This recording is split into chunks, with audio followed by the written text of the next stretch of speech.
It has been 2 years, and there's no reason that no one has not been arrested yet, and I need justice for my child. Welcome back to the Whisper Stories. Today's case is alarming. Imagine going on a dream vacation with people you trust, only for one of them to beat you senseless while the others just stand there recording it on their phones. That's exactly what happened to Shanquella Robinson, a 25-year-old from Charlotte, North Carolina, in a Cabo villa in 2022. And the video of that attack is so brutal it went viral. Nearly 3 years later, her family's still fighting for answers, and nobody's in jail. Let us know where you're watching from in the comments, either from Charlotte Shanquella's community or anywhere around the world. Before we continue, I would like to kindly ask for a favor. Please hit that subscribe button to join and support this channel. With that said, let's dive into how this tragedy unfolded. Alright guys, picture this. A 20-second video hits the internet in November 2022, and it's horrifying. It shows Shanquella Robinson, a 25-year-old from Charlotte, North Carolina, completely defenseless, getting brutally beaten by a woman, who reports say is Daejhanae Jackson, one of her travel companions. Shanquella's naked and not fighting back, just taking these vicious punches and kicks. And the worst part? There's a guy in the background, his voice clear as day, yelling, "Quella, can you at least fight back?" She weakly says no, and nobody steps in. Nobody stops it. This video blew up online, and people were livid. They're like, she calls these people friends? How you just watch that? And here's the kicker. Her so-called friends told her mom, Salamandra, that Shanquella died from alcohol poisoning. But that video says something way different. Shanquella wasn't just some random person. She was a vibrant entrepreneur, running her own hair braiding business and a women's fashion line, loved by many in Charlotte. To see her like that, it's heartbreaking. So, why didn't a single person in that room step in to help her? And what happened after that video was shot? Let's get into it. Fast forward to October 29th, 2022, the day after Shanquella and her 6 acquaintances arrived in Cabo San Lucas, Mexico. It's supposed to be a fun birthday trip, but by that morning, things are already going wrong. Around 7 o'clock or 7:30 a.m., that brutal attack we just talked about happens. Hours later, a housekeeper finds Shanquella unresponsive on the bathroom floor of their luxury villa in Puerto Los Cabos. Her companions? They don't call for help until 2:15 p.m. That's hours later. They're claiming she drank too much, saying it's alcohol poisoning. A doctor from the American Medical Center shows up, finds her barely responsive and dehydrated. They try to give her an IV, but it doesn't work. Then, around 4:20 p.m., Shanquella starts having a seizure. Her pulse is fading, she's struggling to breathe. One of the group, Donovan, finally calls 911. Paramedics get there, hit her with 14 rounds of CPR, 5 doses of adrenaline, 6 defibrillator shocks, everything they can. But by 5:57 p.m., Shanquella's gone. The Mexican police show up and their first report says no visible injuries, just alcohol poisoning. But hold up. Later an autopsy says it's something completely different, which we'll get into soon. Why do you think her friends waited so long to call for help? I mean, hours? That's not sitting right with me. Let's keep going to figure out how this story unravels. Let's take a step back to understand how this nightmare started. Remember that brutal video we talked about? To get why it's so shocking, we need to know who Shanquella was and how she ended up in that villa with those people. So, who is Shanquella Robinson? She was a 25-year-old from Charlotte, North Carolina, just full of life. This woman was a hustler in the best way, running her own hair braiding business and even launching a women's fashion clothing line. Her mom, Salamandra, called her vibrant and driven, and you can just feel how proud she was of her daughter.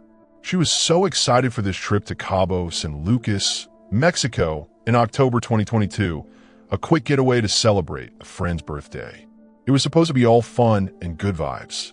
But now, when you think about her family's pain, Salamandra and her dad, Bernard, still fighting for answers, it hits hard. This wasn't just a random person in that video. This was a daughter, a sister, a dreamer. How does a trip like that go so wrong? Let's talk about who she was with. So, Shanquella heads to Mexico with 6 people: Khalil Cooke, Malik Dyer, Donovan, Alysse Hyatt, Daejhanae Jackson, and Nazeer Wiggins. They're called the Cabo Six, but here's the thing. They weren't even her close friends. Reports say they were more like loose acquaintances, some folks she knew from around Winston-Salem State University. They all roll up to this fancy Airbnb villa in Puerto Los Cabos, a resort area in Cabo San Lucas. We're talking luxury, ocean views, probably a pool, the whole vibe screaming perfect vacation. But something feels off. The group later claimed Shanquella was a last-minute addition to this trip, which raises some eyebrows. Like, why was she invited so late? Was this trip planned with her in mind, or did something spiral out of control? You've got to wonder about their motives, especially after that video, where one of them is beating her and the others do nothing. Was this a setup, or did something just go horribly wrong? Let's keep digging. Things are about to get messy. Remember how Shanquella's friends said she died of alcohol poisoning? The investigations into her death tell a completely different story, and it's a wild ride with two conflicting autopsies. Let's start with what Mexico found. The official autopsy done by a forensic doctor named Renee Galvanasegura says Shanquella died from a severe spinal cord injury and atlas luxation. That's a fancy way of saying her neck was dislocated, like the top bone in her spine got separated from her skull. This was no accident. The report says she died just 15 minutes after the injury, and they checked the box for violent death. Mexican authorities called it a femicide, which is the killing of a woman because of her gender, and by November 2022, they issued an arrest warrant for an unnamed suspect. Reports point to Daejhanae Jackson, the woman allegedly in that viral video.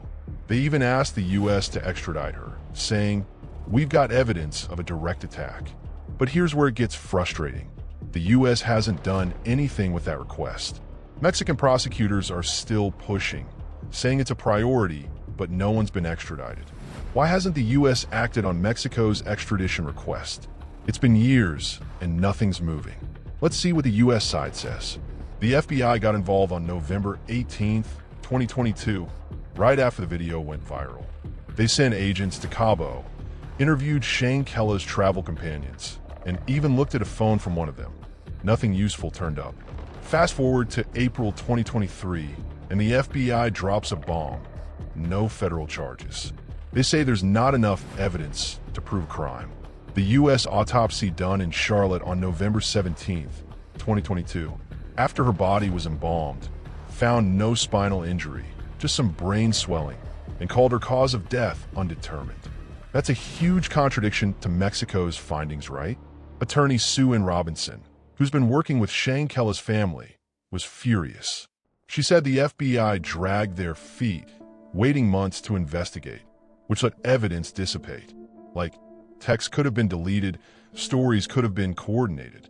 She even said, if they'd acted faster, we might not have these discrepancies. It's hard not to feel like the U.S. dropped the ball here. Did they fail Shanquella's family? Or is there something we're still missing? We're not done yet. Let's talk about the family's fight next. After everything we've covered, from that brutal video to the conflicting autopsies, this is where the story gets personal. Salamandra and Bernard Robinson. Shanquella's parents are living every parent's worst nightmare. Salamandra said it best. "I need justice for my child." You can hear the pain in her voice, the kind that doesn't fade. They've been relentless. Back in March 2023, they held a press conference at Livingstone College, begging for action. Then, in May 2023, they organized a march to the State Department in D.C., marking 200 days since Shanquella's death. They even sent a letter to President Biden, pleading for help to get justice. They've got heavy hitters in their corner. Attorneys Ben Crump and Sue Robinson, plus civil rights activist John Barnett, who's been pushing to keep Shanquella's name out there. Remember that video where Shanquella was attacked while her so-called friends did nothing? Salamandra told reporters that seeing her daughter brutally beaten broke her heart. It's gut-wrenching to think about what they're going through. How do you keep fighting when the system seems to let you down? Let's see how they're pushing forward. Here's where things get legal. In October 2024, Salamandra filed a wrongful death lawsuit in Mecklenburg County, North Carolina, against the Cabo Six: Khalil Cooke, Malik Dyer, Donovan, Alysse Hyatt, Daejhanae Jackson, and Nazeer Wiggins. The suit says they're responsible for battery, negligence, conspiracy, and causing emotional distress, claiming they lied to medical staff and left Mexico early to cover it up. That's not all. Salamandra also filed a $100 million federal lawsuit against the FBI and State Department, saying they botched the investigation. Fast forward to 2025, and 4 of the Cabo 6, Hyatt, Donovan, Dyer, and Cooke, filed motions to dismiss, arguing the case belongs in Mexico. Daejhanae Jackson, who now goes by Imani Green, responded in May 2025, claiming she acted in self-defense. In June 2025, a judge dismissed some claims against the FBI and State Department, but let the case against the Cabo 6 move forward. It's a lot, right? Do you think these lawsuits will finally bring justice? Or is it too late? There are still huge question marks, and people all over the world are fired up about it. Let's talk about what's still nagging at everyone. Those autopsies we covered. Mexico says Shanquella died from spinal injury. The U.S. says no spinal injury, just brain swelling, and calls it inconclusive. Then there's the FBI report from March 2025, saying Shanquella's body had bruises like she was stomped on. That's chilling, especially when you think back to that video where she's being attacked. There were even suspicions of hidden cameras in the villa, but no footage was found. Why did the Cabo 6 leave Mexico a day early, right after Shanquella died? And why hasn't anyone been arrested, even with that video evidence? Oh, and get this, Daejhanae Jackson, the one allegedly in the video, changed her name to Imani Green and is now claiming self-defense in court. What's that about? Could there still be evidence out there to crack this case wide open? It's hard to know. This case has people everywhere furious. Social media is full of posts, like ones from true crime accounts and former FBI folks, calling out the fact that no one's in jail. It sparked bigger conversations about femicide, justice for black women, and why the US and Mexico can't get on the same page. Shanquella's dad, Bernard, said it best. No one in this world who's got kids and daughters would want this done to their child. That hits you right in the chest. The Robinson family's still fighting, and they need our support. Share this video and join the call for answers. This isn't just a story. It's a family's pain, and we can't let it fade away. Don't forget to subscribe to our channel. We have another case coming up next week. You don't want to miss it.